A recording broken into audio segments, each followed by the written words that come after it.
Hi everyone, this is David Niven Ph.D with Books of Chide, and today we're doing the 100 Simple Secrets of Successful People by David Niven Ph.D.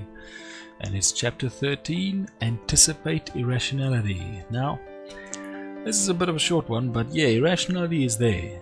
Mankind is at, I think it's Aristotle that said where man is the rational animal.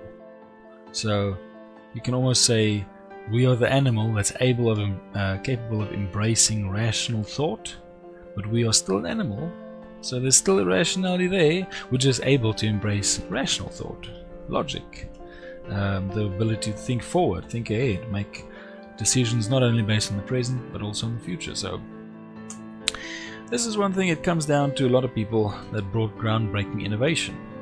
There's one commercial I heard, and it sounded like it was quotes by Henry Ford, and he said, at least in this commercial, I believe it was quotes by him, he said, if he had asked people what they wanted, they would have simply said a faster horse, because that's the world he was living in. People didn't have a concept of what an automobile was. He had to invent it and bring it forth, and through usage, through adoption in the market, people actually saw the potential.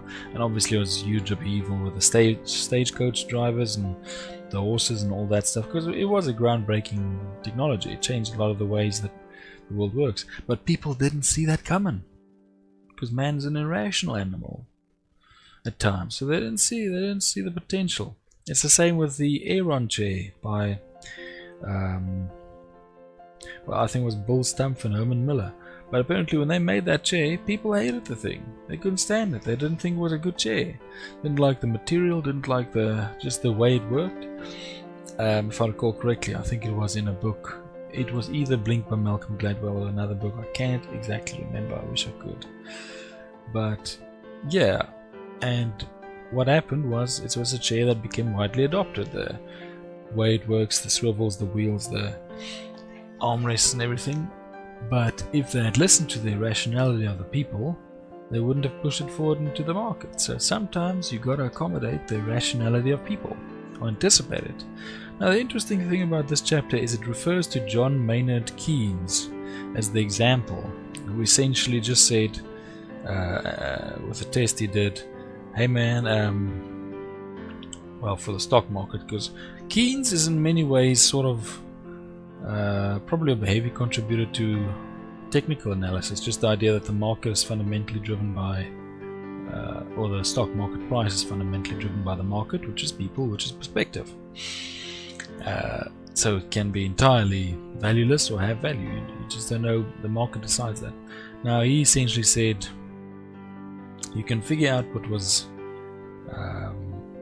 It was not the idea was not to figure out what was the best rationally, but to figure out what other people are anticipating based on their irrationalities. So it's there, irrationality is there, and you have to anticipate it.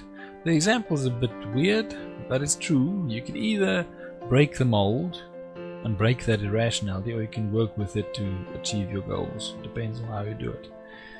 But yeah, it's there. This is one example they have as in the hiring process. According to a survey, apparently people have a fear-based concern of hiring someone too talented, up to 1/5 of the time, or more than 1/3 of the time. Wow. So yeah, and that's an entirely irrational thing, because getting the best talent for your company, that's good for the overall bottom line. So yeah, it's there. Never think it's not there. People can act in very irrational ways, and gotta anticipate it. And this has been 100 Simple Secrets of Successful People with Edward of Chide by Books of Chide. We'll see you in the next episode. I hope you have a good day. Bye bye.